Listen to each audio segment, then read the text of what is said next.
Hey guys, welcome to The Physical Way. I'm your host Jamie. Today I want to talk about the Sony and Apollo Group making a $26 billion offer for acquisition to Paramount. So they're trying to acquire Paramount.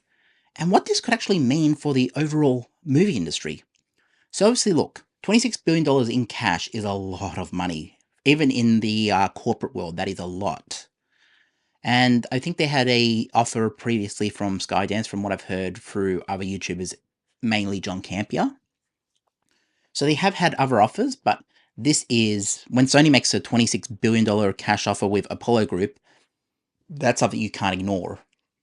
So they're looking to acquire Paramount Global. And Paramount Global has networks under it. I've done some research on this because I know I rant in these videos quite a lot. But the networks under them are stuff like CBS, MTV, BET, Comedy Central, Nickelodeon, and in Australia we have Channel 10, which is the 10 network is underneath Paramount. So what this could actually mean for the industry is it could have good repercussions for the industry or bad repercussions for the industry. Obviously with Sony, they have showed a commitment to physical media. And we've seen Sony make these deals with companies like Disney, where they will carry a lot of the Disney Blu-ray and 4K and DVD releases into the future. Disney have partnered with them to do so. But that partnership is depending on what Disney wants to put out. So it's not like Sony can just go into the catalog and say, we want to put out Song of the South. And then they, Disney have to say, no, we want to put out the new Planet of the Apes movie through 20th Century. Can you please do this for us? This is the next release we want to put out. And Sony will take it from there and say, yeah, we'll put it out for you. So Sony's like distribution for Disney. Also, Sony have some really good releases on DVD and Blu-ray and 4K.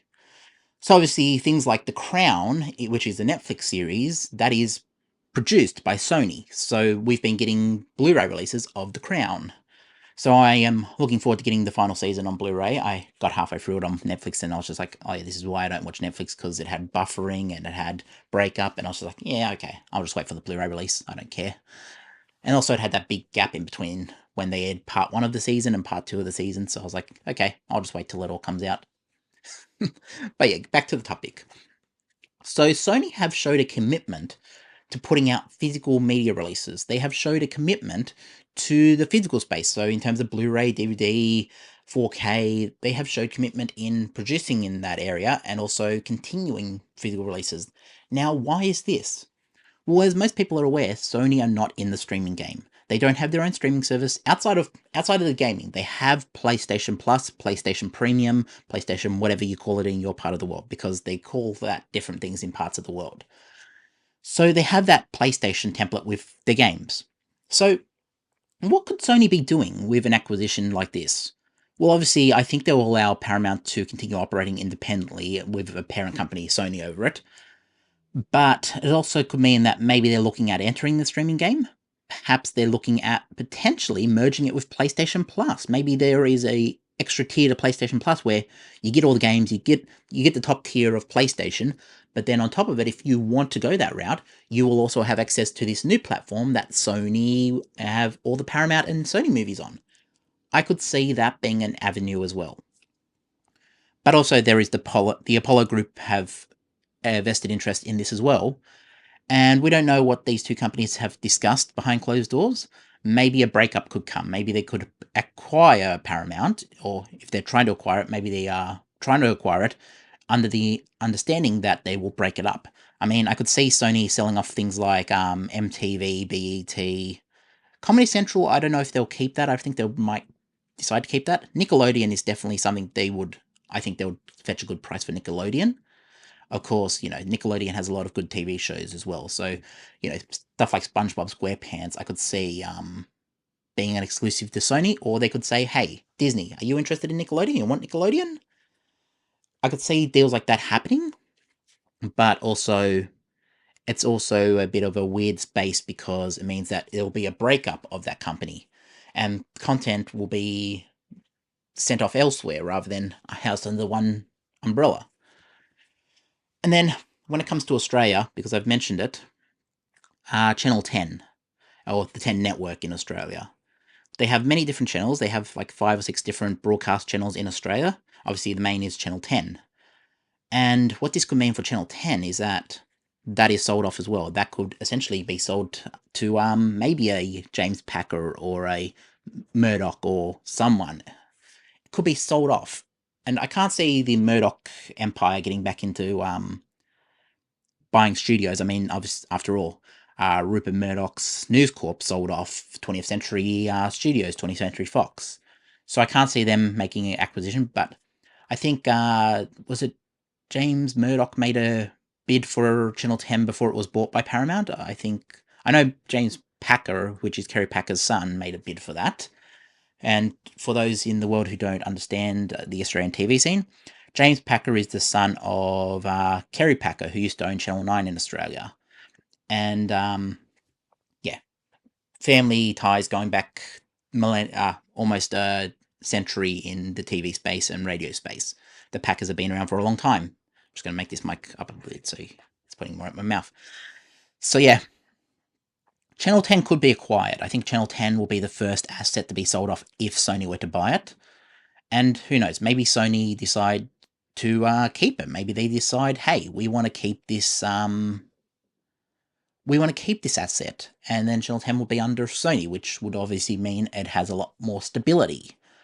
But yeah, in terms of the global scale, Paramount will be no longer operating as its own studio. It will be operating under a parent company, which will be Sony if it was to be acquired. And it is sad because that would mean one less studio, one less place for filmmakers to go to get their movies made. It would mean that essentially there are only 3 or 4, maybe 5 big players in the industry. You'd have your Warner Brothers Discovery, your Disney, your Sony, and then you'd also have Netflix and Amazon. And, more options to go to are always better for filmmakers. I mean, we have A24 out there doing good stuff as well. They're really stepping up their game in recent years. And they've always made good movies, but I mean, like in terms of production, they are approving more, they are trying to get more made. So I could see A24 becoming the next big studio if Paramount was to be absorbed by Sony.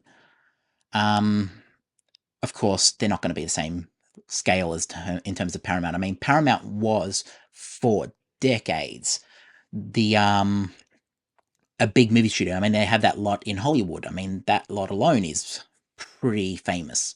I mean, stuff on there was, I think Psycho was produced on that lot, Alfred Hitchcock's Psycho. So there is a lot with Paramount.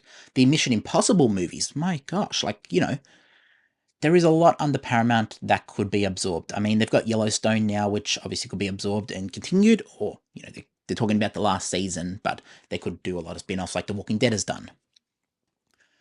But, yeah, the industry, I reckon it would still operate under Sony. It would be a very similar deal to 20th Century Studios operating under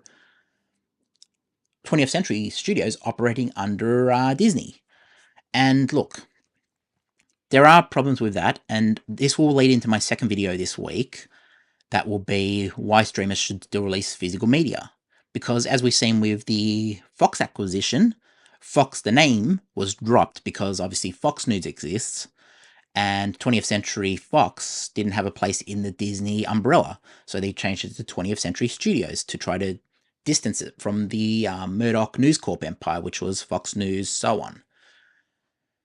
However, stuff like the Disney, the Star Wars fanfare, and stuff like all the old Fox movies, predating the acquisition by News Corp, all of that, I mean, they have tried to leave a lot of that alone. I mean, I think I've seen some Blu-ray releases where they've actually left it alone, but you don't know what these studios are going to do. You don't know if they're going to say, hey, we don't want that Fox logo anywhere on this production, we're going to change it to a Disney one. We don't know what they're going to do, and this is why physical media is so important, but I'll go into that in another video this week. But in terms of Sony acquiring Paramount, I think it could see a potential breakup of the company. It could see a potential. It could have good or bad repercussions. It could mean good stuff because it means like, hey, Paramount has been losing a lot of money on Paramount Plus. I think that would be the first thing to go, by the way, if if Sony buy it, I don't see any sort of scenario where Paramount Plus survives beyond a year. I think they'll let the subscriptions run out. They'll leave it there for the full year to say, okay, no more active subscription. You are no longer allowed to sign up to this service, but we are shutting it down here. Anyone who sign up, so let's say it's a year. So they'll say, okay, if you sign up today, you get your full year. We will honor that. But beyond that, it is done. We are shutting it down. Because Paramount Plus is one of the reasons that Paramount have been put in the position they're in with the debt and obviously trying to avoid bankruptcy. It is not sustainable.